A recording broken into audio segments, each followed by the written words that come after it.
So the April's Sabo family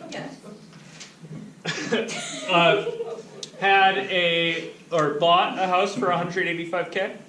You put 25% down, and you had a 7.1% interest rate over 30 years.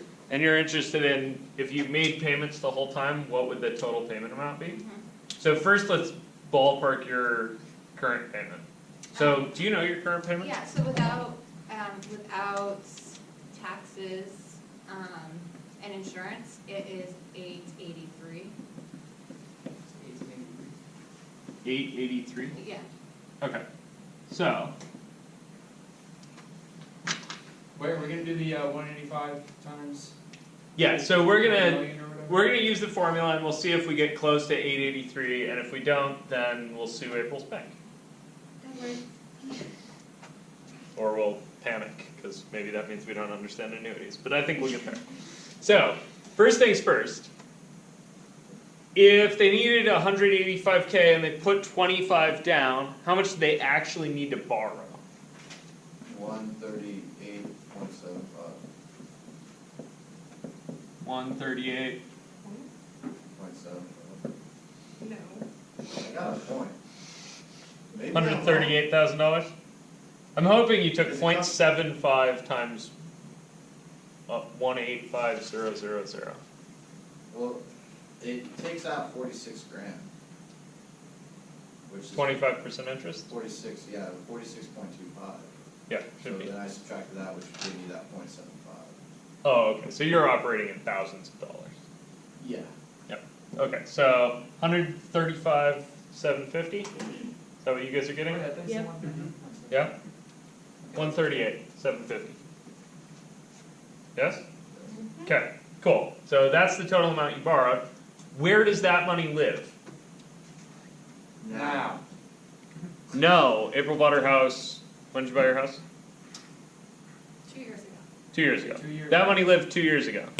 So for the purposes of this problem, let's call that now. Okay, well. I was just teasing you, dude. So this money lives kind of now-ish, right? And in order to use the annuity formula that we know and love, right? Oh, that we know anyway. That thing has an A equals M times some like stuff, right? Right. The M is the monthly payment. That's the thing I'm after. Where does A live? Future. Yeah, that lives at the end of the annuity, right? So I need to push this $138,000, $138,750.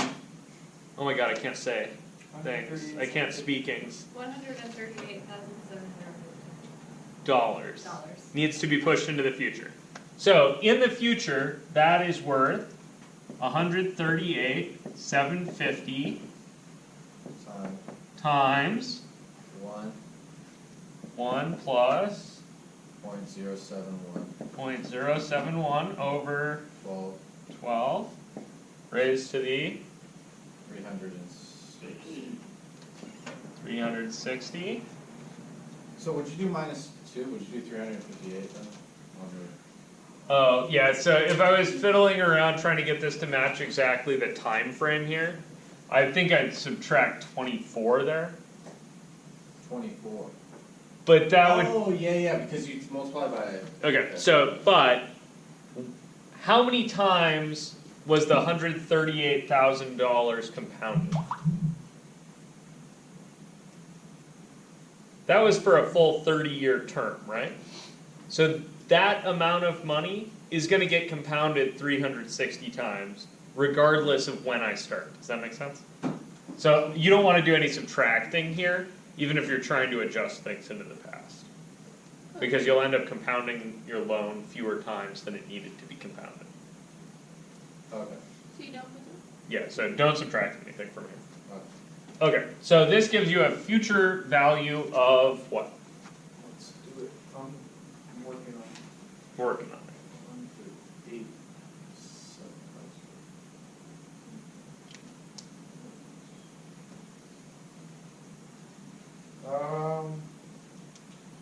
1,160,000 Yep. 257.506.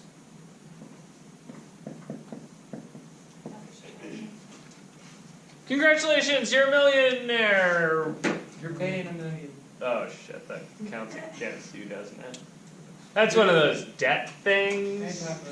Okay, but remember, this is not your total payment amount. This is the future value of your annuity, right? Okay. So where does this thing go? Front. That's the A. That's the A in the annuity formula, right? So you do, alright. So we need our 1,160,200 freaking horrible number, 57.506, right? And we need to set that equal to M times, All that. A lot. No, to your left. No, right there. It's the same thing. 1 plus 0.07. Oh. 1 plus 0.071 all over 12, right? You used this stuff, right? Right. To the 360. 360 minus 1 divided by Zero. Point 0.071. 0.071 over 12. 0.071 over 12. You guys all good with that? Yeah. Okay, then you what? First- That's it. Now you go ahead. First things first? Multiply both sides by the 0.071 over 12. Yeah. Perfect. Multiply both sides by 0.071 over 12, Nice. and you will get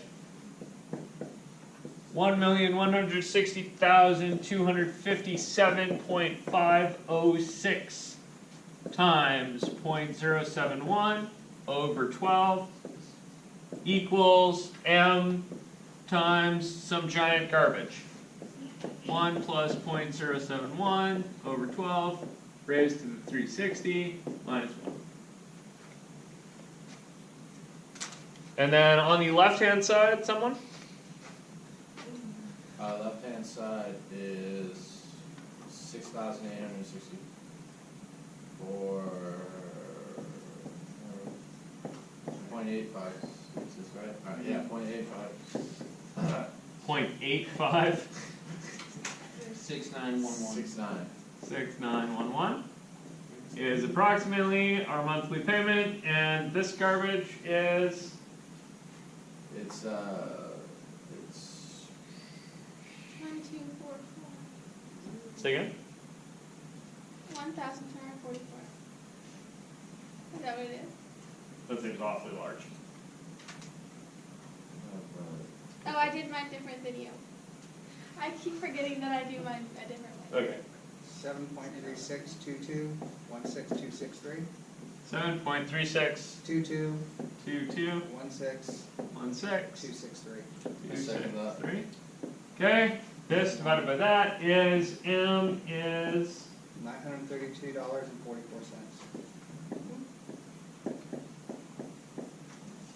Where's the little? Barter. Because I just did a full. So, Multiply that by 360. okay, so why is our M off of what April says she pays? My interest rate Because she's could a liar, be because- like, it could be a little bit different. Yeah, so she might not remember her interest rate exactly because God knows nobody actually does. It might be 7.05%, or it might be 7.15 or something. It's in that ballpark, that's all that I know. Yeah, and I think this is well within the reasonable ballpark. So this number you obtained through subtraction on your statement, Mhm. right? So my guess is that this number is probably totally right, Right. and that some little thing in here is a little bit off. Maybe you paid $185,000 for the house Put 30%. minus closing costs, or you put a little more down Yeah. or something. That pretty often happens because these numbers don't actually get they get calculated like 4 times buying a house. And everything changes at every calculation. But the moral of this is I would always spend a minute and just ballpark them make sure they're in the right order of magnitude at least. I don't think that number is too far off of that number. No, $50. I'm actually really surprised that these two numbers are so close together, frankly, because I'm not sure that I would remember this information well enough. Like, I've bought 3 houses, I'm not sure to any plus or minus 5% what I paid for any of them. Yeah. I just know like the ballpark numbers, so. Yeah, We're and that's getting ready fine. to sell our house in the spring, so. Okay, so the other question you were asking was, what is, if you paid this for 30 years, what's the total amount that you'd write the bank for? Yeah. And so there are 2 answers to that. The total value of what you'll pay to the bank is this $1,160,000, but that assumes that they took the money that you paid them the first month and put it in an account and collected interest on it. Which probably the bank did because they're really good about doing that. Right? But for you, yeah, okay, I mean, you could have put this into a savings account, and if you could have gotten 7% on a savings account, well, frankly, good friggin' luck.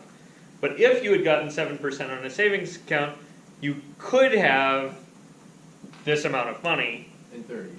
in 30 years, but only if you didn't have to spend any of it on rent instead. Okay.